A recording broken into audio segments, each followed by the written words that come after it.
Dobrý večer, vážení diváci. Jménem nakladatelství Absint a Škandinávského domu vás vítám na diskuzi nad knihou A stromy ve Vídeňském lese stále stojí, která právě vychází v českém překladu Anežky Soukupové v edici Prokletí reportéři.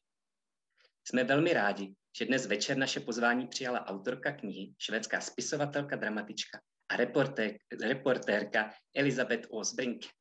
Hello, thank you for joining us. Hello.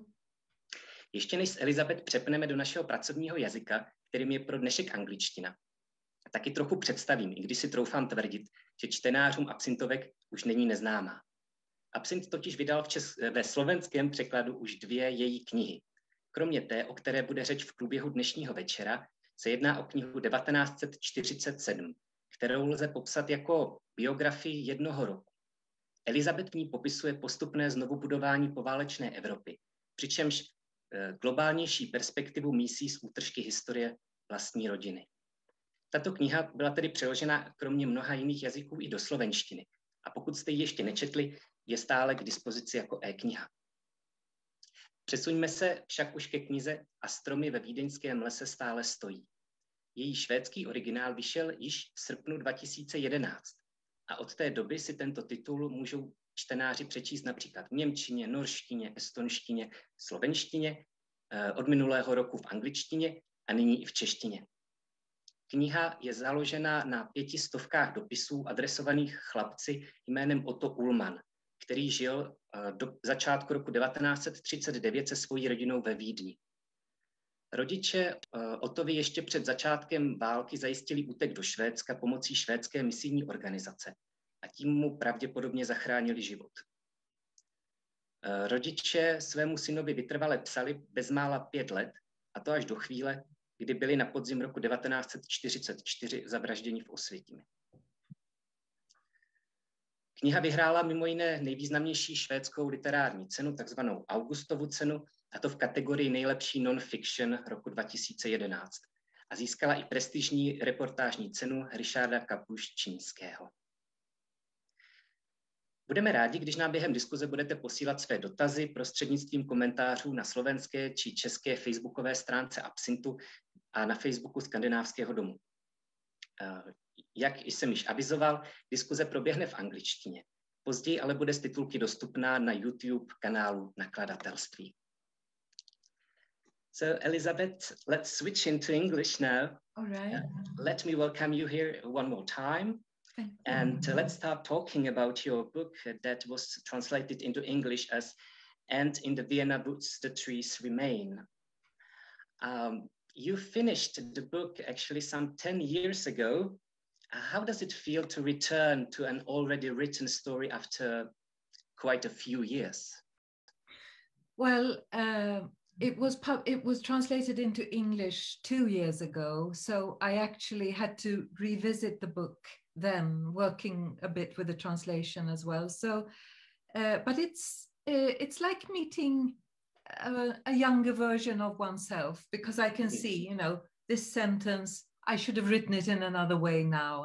But I also say, all right, this was all right. I can see good things in my work, so it's fine. I'm glad that it's translated again into another language. I'm very happy for that. So yeah, we're also very happy. This book is not the first text where you deal with the topic of Nazism. The topic appeared also in your very first book from 2009, which is called Punkten in Swedish, and where you wrote about the controversial theatre project by a renowned Swedish playwright, Lars Norén. Mm-hmm. Just to sum it up for those who doesn't know it, Norén wrote a theatre play together with 3 criminals, and 2 of them were neo-Nazists. So the topic is very present in that book. Was it while working on this, your first book, when you became more interested in the neo-Nazism and Nazism and its connection and presence in Sweden? No, it's the other way around. I have always been aware of this presence and interested, but also felt a fear for it, because I'm the child of a Holocaust survivor. My father was born and raised in Budapest in Hungary, and his father was murdered. His grandmother was murdered. I have the Holocaust in my family. So Nazism is more than just an interesting topic. It's an existential topic for me. Of course, it's a matter of life and death, and it's also a matter of values, and it's a matter of European values, because Nazism is a European thing. So my father came to Sweden. He escaped the communist regime in Hungary, and he came to Sweden as a political refugee. And of course, he chose a country where he thought it would be the best possible country to start a new life. But Sweden has a very strange history compared to its Nordic neighbors, compared to Denmark and Norway and Finland, because as you all know, Sweden was neutral during the war, but this neutrality was a very, it had a very special character, and maybe we'll talk more about that. But all in all, this meant that Nazism, the ideology and the ideas actually survived in Sweden in another way, in a completely another way than in Denmark or in Norway, who were occupied by the Nazis. They had the SS on their streets. Sweden didn't have that. So somehow people here didn't really understand what Nazism actually could be. So this is actually the foundation for this book, the book about Otto, because when I wrote my first book about this play, it was trying to understand the landscape of Nazism in Sweden today.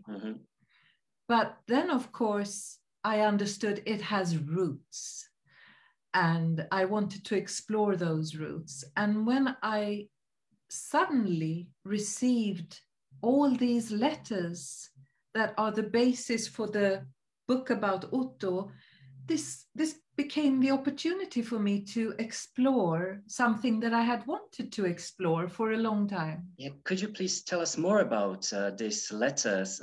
How did you get them, actually? You write a little bit about that in the book, but how the lady, Otto's daughter, contacted you, actually. Yes, well, it's kind of a miraculous story, I think.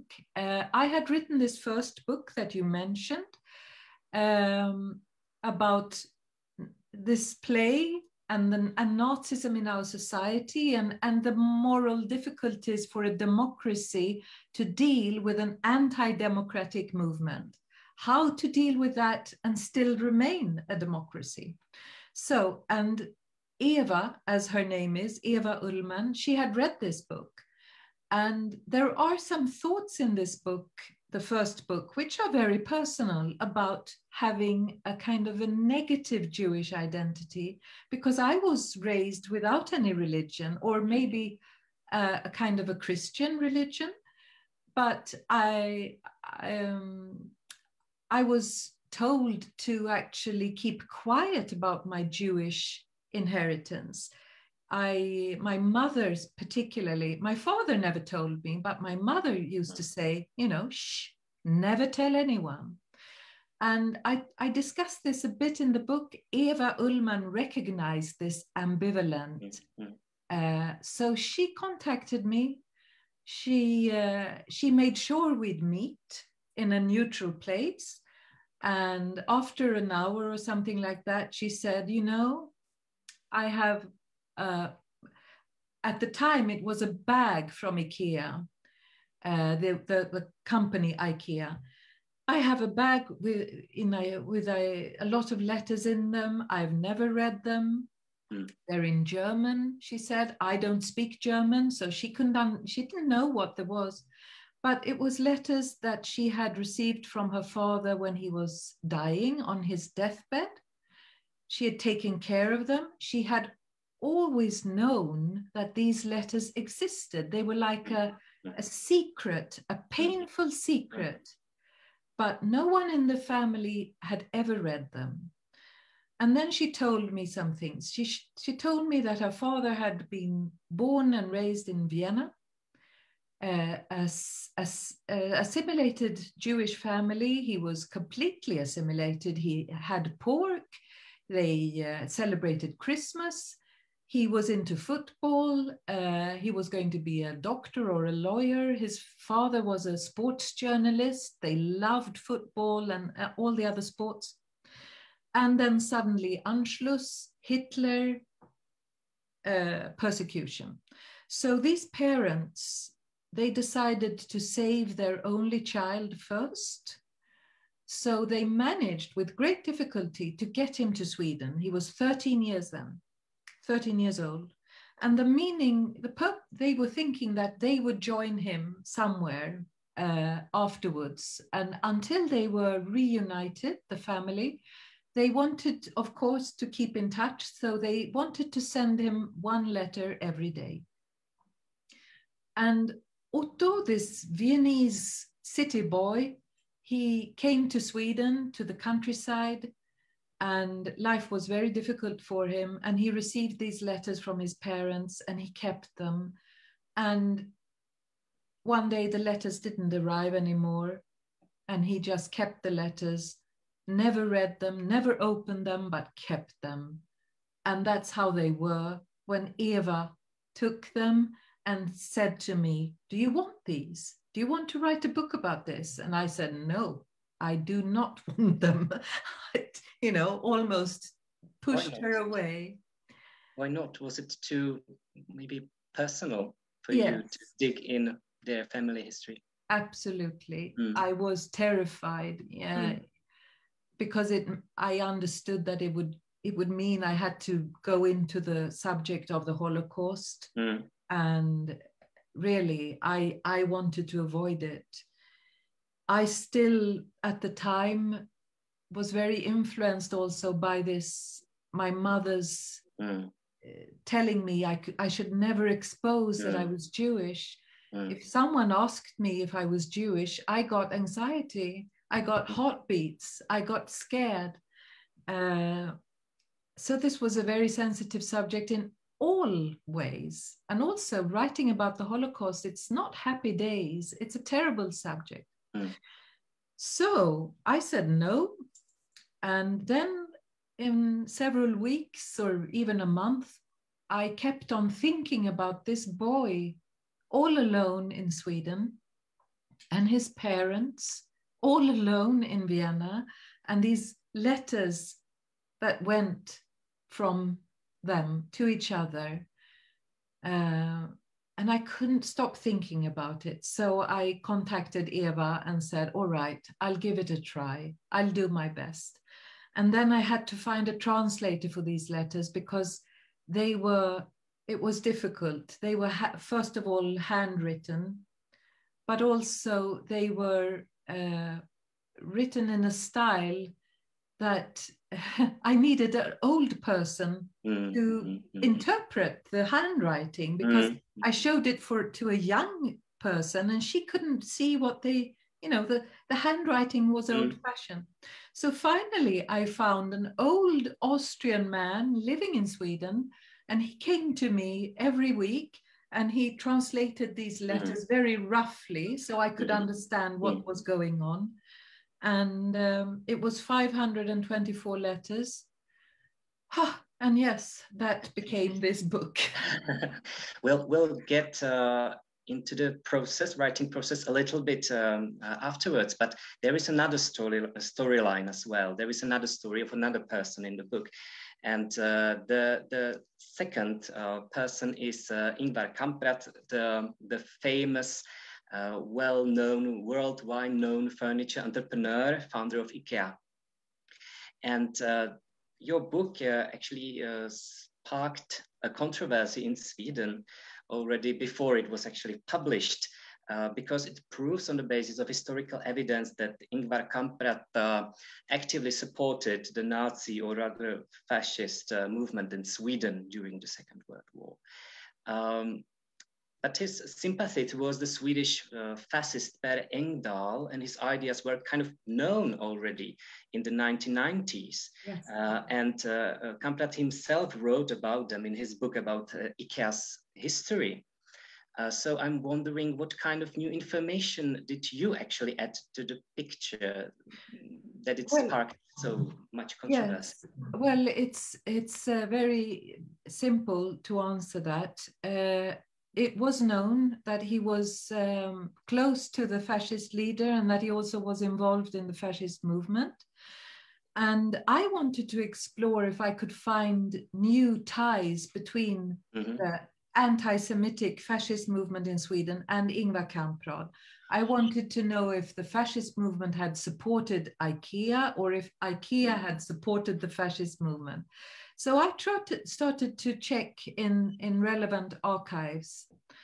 And one of the archives I looked at was the secret police archive. And I did a very wide search and I just asked for anything concerning Ingvar Kamprad that they had in their files. And nothing happened. And I worked with my book. And then suddenly, when my book was almost ready, they told me that they'd found something, and I went and had a look. And it was a very thin file, only 5-6 papers in it, but it was previously unpublished information. It was a PM, for instance. I mean, the file was called Ingvar Kamprad Nazi. So what it said was that he had not only been involved in the fascist movement, but he had also been a member of the hardcore Nazi party. They were two different things. And also this had been hinted in previous research, but now I had the definite proof. I could present that the secret police had surveillance on Ingvar Kamprad, that his membership number was 4041, and that they had opened his letters, his private letters, and read them. They were quoted in this PM, and where he states that he will support the movement, he will do his best to recruit new members, etc. So I could deliver proof that he was a member of the party member 4014, and that the secret police was surveying him because of this. And this was new. I see. For those who don't know the story yet, actually, could you tell us what's the connection between Otto actually and Ingvar? Of course. Please. Well, the young boy from Vienna, he comes to Sweden when he's 13 years old in a kind of kindertransport, and he's placed in an orphanage. And the idea was that these children should be placed in families and live there until the war was over and they could reunite with their parents. That was the sort of basic idea. But Otto was, he was 13, he was a teenager, he was somehow, there wasn't any family who wanted him. So he had to, when he was 14 years old, he had to try to support himself. He had to try to manage. So he was placed in different families living in the countryside, and he could then learn farming. And so he spent his years as a teenager in different families in the southern Sweden. And when he's 19 years old, so this is 1944, early in 1944, he applies for a job at the estate of the Kamprad family. They have a house and they have land. So he ends up being a farmer's help, living not with the Kamprad family, but with their helpers, not servants, but kind of helpers. And he and Ingvar Kamprad meet and they immediately like each other. They're two young guys and they work together, they drink together, and they chase women together. And they form a very strong friendship. And this is, of course, very interesting as Ingvara Kamprada is engaged in the fascist movement, which is anti-Semitic. And he's also been a member of the Nazi party. And Otto is a Jewish refugee. So this is, of course, a very interesting paradox. I have to say what I liked about your book was that I got such an impression that you very much try to understand Kamprada's motivation and his position when he was a teenager in the society, as well as Otto's, of course. But if you have to choose the main hero of the story, who is it? Is it Otto or Ingvar?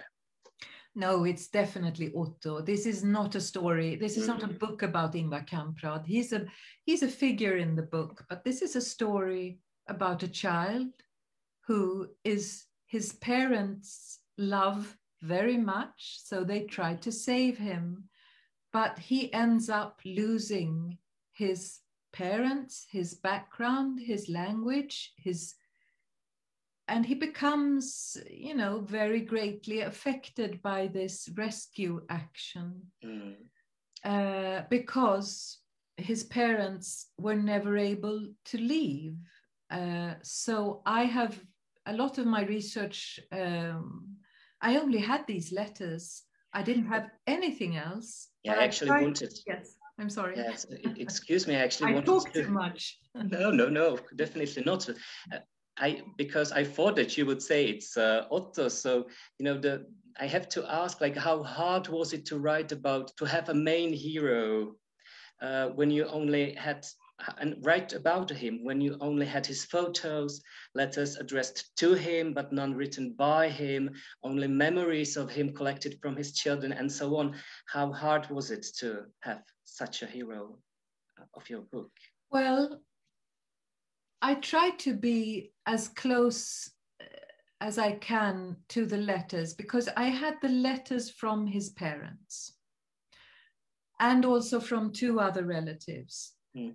And that in that way, I worked in an echo of his letters because if they, the 12th of March, wrote, "Don't be sad, Otto, don't have longing to come home," I knew that I could write that the 10th of March, Otto was longing for his parents.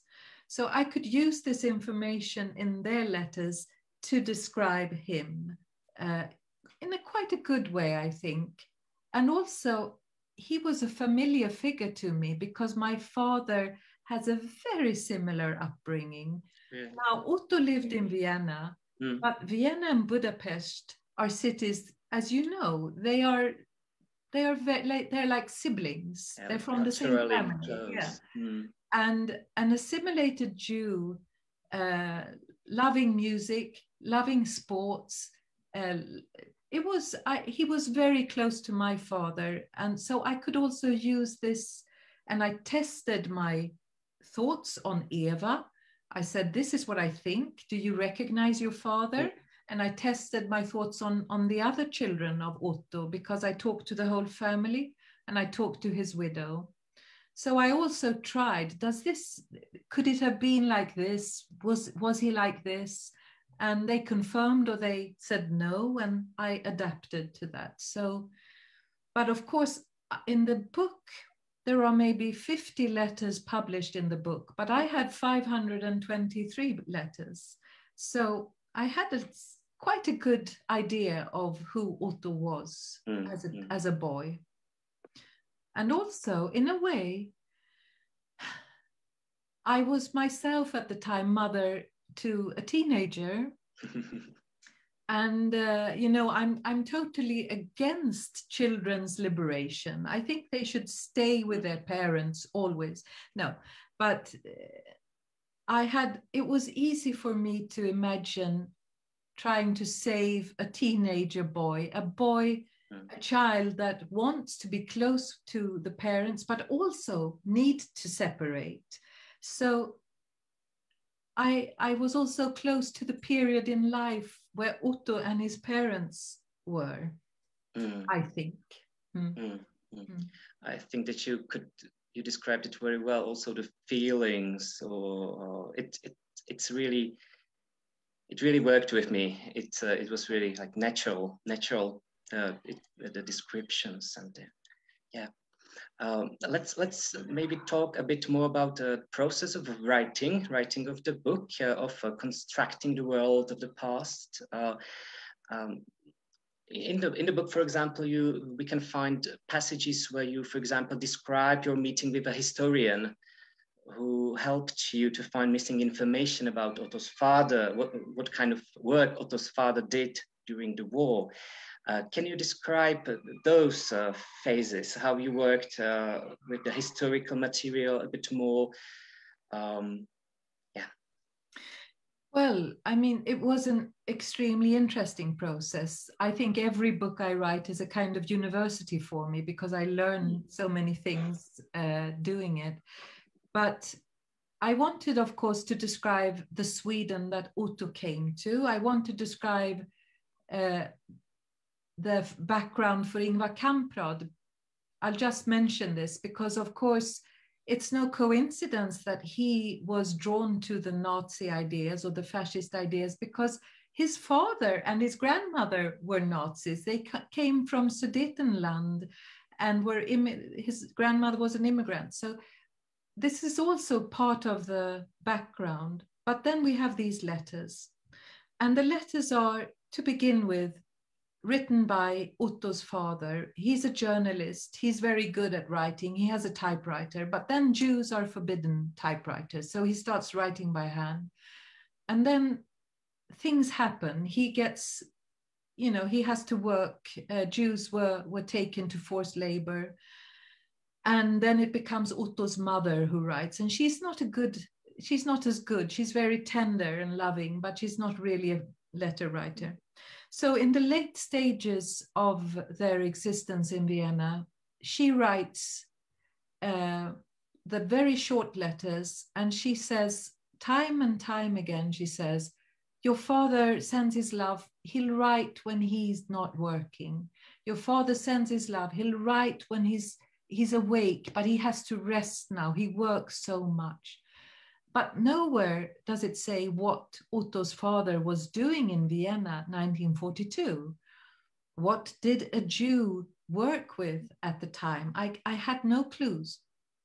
So I contacted the archive of the Jewish congregation in Vienna, which is very small now because all the Jews were murdered almost, so there's not a lot of people left. But they have an archive. And I got in touch with a historian there on mail. And if it's okay, I can tell a little story about this. Let's go on. Well, I asked my questions and he replied, you can read it in this book or that book. I really haven't got time with you. Something like that. And I got a bit offended. So I wrote again, but excuse me, I have these questions. I wonder, how can I find out this? And how can I get the answer? And he said again, well, read that book or read that book. And I said, but I want to come and visit you. I want to look in the archives. I haven't got time, he said. Well, but I want to. So I had to force myself. And he said, all right. So I went to Vienna and I was there for a week. I had other archives to visit. But the last day, I had an appointment at this archive in the Jewish congregation. So I knock on the door and he opens it. And I had expected a grumpy old man, but instead it was a grumpy guy in my age. And I don't know what he had expected, but he was a bit surprised when he saw me. And then I said what I wanted and he gave me microphones and things like that. And he didn't really have time with me, but at least he let me in. So I worked, but I still couldn't find the right documents. I couldn't say. It was a huge archive, lots of papers. How should I look? And my German is not good either. So this was what I could do. And then I went out for a lunch break. And when I came back, he was like another person. His name is David. He said he'd Googled me when I was out for lunch, and he had seen on my website that I had worked together with one of the guys in ABBA, the Swedish pop band. And David loves ABBA. So suddenly I had the most fantastic helper, and we discussed ABBA a lot, and we worked a lot, and he could pick out the right information through his knowledge as a historian. And that's how I found out what Otto's father really was doing this terrible, terrible time in Vienna. And I won't say that because maybe we should leave something to the readers.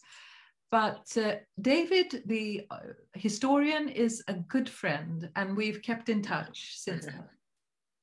That's great, the good effects of Swedish pop music. Exactly. And I have told them, I've told Björn that he has actively helped with Holocaust research. So nice. So you mentioned you went to Vienna. Did you also go, for example, to the Czech Republic? Because as you mentioned, so the family, both of Ingvara Kamprada from paternal side and the Ullmans came from the Czech lands, let's say, or from Czech lands, Yes, they did. But I think Otto's parents, they had already come to Vienna. I'm not sure if they were born in Vienna, but they had arrived in Vienna. So I did very little research in the Czech Republic. What I did was I tried to trace what had happened to them. It's the parents and it's two aunts and a man married to the aunt, one of the aunts. And so that meant going through Yad Vashem, the archive in Jerusalem, which has huge research on Holocaust victims. And it also meant going through quite a lot of material in Viennese archives, and also in Swedish archives, of course, but mainly Yad Vashem and several archives. The resistance movement, for instance, in Austria, they had an archive as well. So I had to put pieces together from maybe 5 or 6 different archives. And for those readers who are more interested into this, so you can find a list of books and texts that Elisabeth used during her research at the end of the book, of course. So you can continue your own research on the topic. I would actually like to go also a bit back in time, talk more about the Holocaust and Sweden, as you mentioned at the very beginning of our talk. It's of course the biggest topic in your book. The topic of Holocaust had been, I dare say, neglected in Sweden for quite a time, or at least there had been not much academic research conducted on this chapter of the European history, and not so many books were written about it. I think that the breakthrough came only in the late 1990s, where the book Sweden and the Holocaust was published by Ingvar Svanberg and Mattias Tidén. You also used it in your research. Could you maybe share with us your thoughts about why there was such a long silence about these events in your home country? Well, I would like to adjust the picture a bit because there's actually been quite a lot of research from the 80s. It started. From the 80s. Okay. Yes, but there was a huge gap between the historical institutions in the university and the public. The historians knew a lot, and they wrote their books, but the books didn't reach the public, and the historians didn't reach the public of different reasons. So I would say that there was a lot of material and a lot of good research done. And I have relied on a lot of good historians, Swedish historians, but for the Swedish general public, they had no idea almost of several basic things about this time in Swedish history. And this is interesting because, first of all, the Swedish World War II history has two main hurting points. The one hurting point, difficult issue, is the one of neutrality, because Sweden declared itself neutral, but actually had a lot of dealings with Nazi Germany. It also had dealings with the Allies, but it had more dealings with Nazi Germany and made quite a good economic, they gained from it economically. So when Europe after the war was in ruins, Sweden had quite a good place because they had exported a lot of important stuff like iron and other things to Nazi Germany. And the big debate has sometimes been if Sweden's export even prolonged the war. Now, this is a question we don't have the answer, but someone has raised it. This is a sensitive piece. There was a neutrality, but there was also very deep interaction with Nazi Germany. The other sensitive part of Swedish World War II history is the part about refugees, because Sweden was actually one of the fiercest countries to reject Jewish refugees in Europe. And there's been a lot of research, but at the time when Otto Ullman, this 13-year-old child, at the time when he comes to Sweden, which is in the beginning of 1939, before the war has started, Sweden was very, very negative to Jewish refugees and negative to Jews in general. There was an anti-Semitic consensus. And so this negative, I tried to explore this. Then what happens in Sweden is that the years go by, Denmark becomes occupied by Nazis, Norway becomes occupied by Nazis, and in 1942, the Norwegian Jews are put on a boat and transported to Auschwitz and murdered. Almost all 500 in this first transport. And when the Swedes understood this, when they found out, they were completely shocked. It created an outrage in the whole of Sweden. Priests were preaching in the churches that this was a scandal, and people were walking on the streets protesting against this. So this is a very interesting thing. They didn't identify with Jews in Poland or in Germany, but the Norwegian Jews, the Swedes could identify. And this created a situation where the Swedes actually wanted to save a lot of the Norwegian Jews, but the Nazis said, no, you're not allowed to take them. But then a year later, in 1943, the turn had come to the Danish Jews, and they were going to be deported. And the Danish resistance movement contacted the Swedish government and said, now they're going to take 7,000 people. And Swedish government immediately responded, said, come. So almost 8,000 people were taken in a couple of days, maybe a week's time, over the water between Denmark and Sweden in boats, fishing boats, it was a tremendous rescue action. And this is one of the miraculous moments in Holocaust history in the whole picture. All these people were received in Sweden and they could stay there until the war was over, and then they could return to Denmark. So Sweden's politics during World War II were from one extreme to another, which is very interesting. But the point is that the Swedish self-image, what people in the street think, is they only know about this rescue action. They only know that Sweden sent Raoul Wallenberg to Budapest to save Jews, and they only know about white buses to save Jews after the war.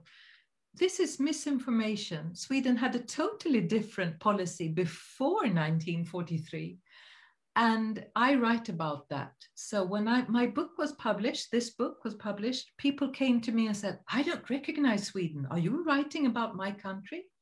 Because they had this idea that Sweden was a good country, but it had actually been quite cruel. In 1938, 39, when the big push of Jews, a lot of Jews were leaving Germany because the persecution was so severe. Sweden was so afraid that they would come to Sweden that they made the Nazis stamp a J in the German Jewish passports, so that the Swedish passport authorities could see the difference between a German and a German Jew, because the Jews had a big J. So this was a Swedish idea, and they used it to reject all the Jewish refugees at the border. Well, this information was practically unknown in the big public. So things like this, the historians have known it for decades, but the public didn't know. And is the situation now better in the respect that kind of almost everybody knows this hurting points of Swedish history, or they the wider public accepted this image? Yeah, I think my book, together with some other books, have helped to change the perspective, because, as I said, historians have known, and the knowledge has been there, but they haven't been able to reach out. So several other books, but also this book has helped to spread the sort of self-knowledge among the Swedes, yes. And that's the role of the good reportage literature, I would say, documentary. Thank you for that. Thank you. I would like to open another, maybe more personal level that is also present in your book. You talked already a bit about that, about your family. At the very beginning of the text, you write about a boy from Budapest and a girl from London who do not play any role during the story afterwards, but at the end it turns out, sorry for spoiler, those are your parents. Why have you decided to incorporate your parents into a story of one Viennese family? That's a very good question. But I think I needed to explain why I was writing this story. To whom? Yes, to whom? To myself and to the readers. I needed to put into words where I came from, why this story was important to me. Because actually, when I started to deal with this matter, with this subject, a lot of people in my, people around me said, do we need another book about the Holocaust? And they looked at me like, God, this is tiresome. And I needed to make clear, why was this book important? Why was it important to me? And the thing is, the book is actually, as I'd been growing up with this shh attitude from my mother, who was very influential in my life, this was me coming out. Coming out with a Jewish identity. And it was a huge step for me, a private huge step. And I have gay friends who have actually made the comparison that they can see that this is similar to coming out as a gay, because you become vulnerable. You become the subject of other people's projections and their also prejudice, and you actually get vulnerable to different kinds of attacks. And this is, of course, what my mother wanted to protect me from. But I came, in a big process, I came to the conclusion that the Nazis have actually murdered my family members. I will not hide. I'm not a believer. I'm not a member of any congregation, but I will not hide from what I am and the people behind me.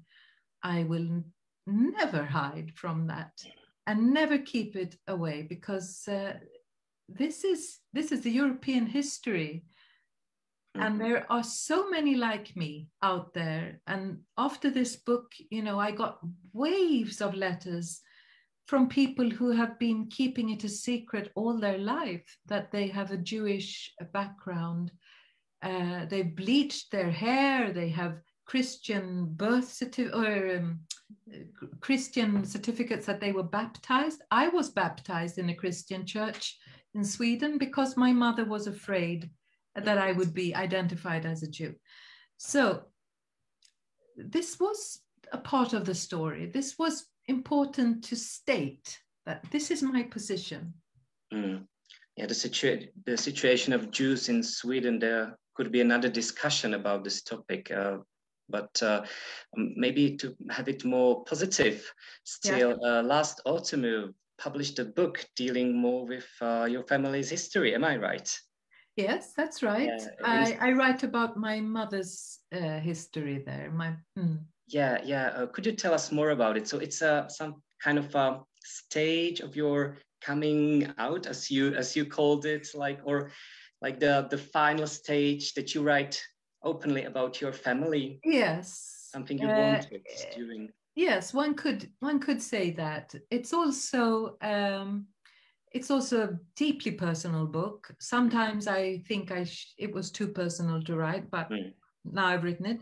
No, it's a way to understand why am I like I am. Then I had to look at my mother, and then I had to look at my grandmother, and then I had to look at my grandfather. So it's partly partly a way to try to understand how did I become like this. But it's also, I wanted to tell my grandfather's story, my grandfather on my mother's side, because that's another part of European history. He was a Spanish Jew. He was born in the Ottoman Empire. He was born in Thessaloniki, although it was called Salonika then. And so he was a Spanish Jew. He talked a language that was the same as Cervantes wrote Don Quixote in. And it's a totally different culture, different music, different language. And the Spanish Jews were almost completely erased by the Nazis. So when we talk about Jewish culture today in Europe, we almost always think about Germany or Poland or Russia, but there was this fantastic culture, which was Mediterranean. And my grandfather came from that, and the whole story sort of connects his story with the personals of my grandmother, my mother, and me. That was the short version. I'm looking very forward for reading this one, even if it's only in Swedish. Am I right? It's not available in English. Polish, German, and some Scandinavian countries. I can't remember all right now, but hopefully, yeah, I say no more, but it's quite new. It's only been published, 8 months ago, something like that. We've got some questions. Okay. So let's have a look at them. We have some greetings and thank yous. Thank you for those as well.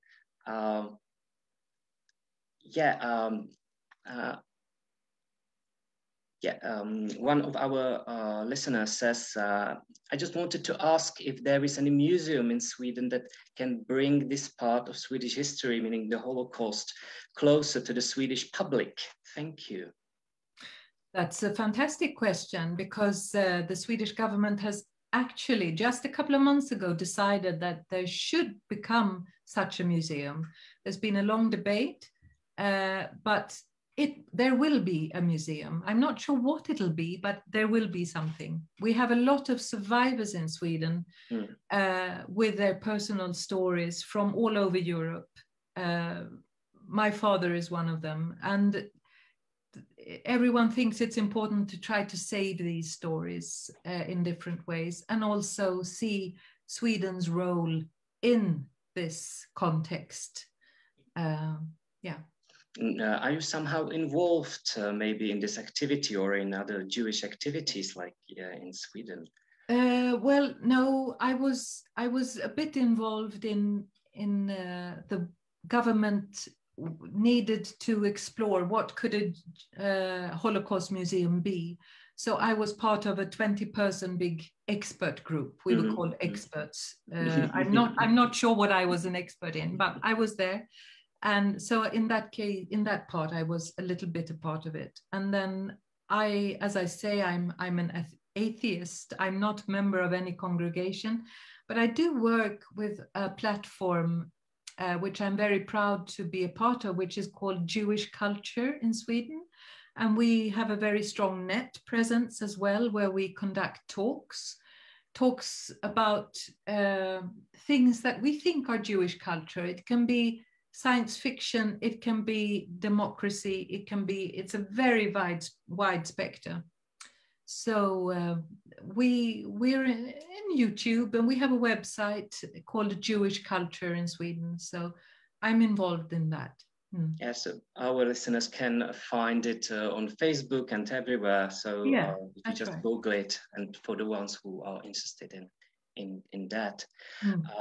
We have the last 5 minutes. So if you have any questions, please write them. It's the last call for questions. And I will use the last 5 minutes to ask you about your current plans. We've talked a little bit about that, like what are you working on right now? Is it something, again, connected with Jewish culture or not at all? Now, after 4 books with Nazism as a theme, the first one, and then this Vienna book, and then I wrote a book called 1947, which is about Europe today, which also explores how the Nazi ideology survived the peace, and which Absinthe also has. So now, and then I wrote a book about Sweden, but now I'm actually working with a Nazi-free book.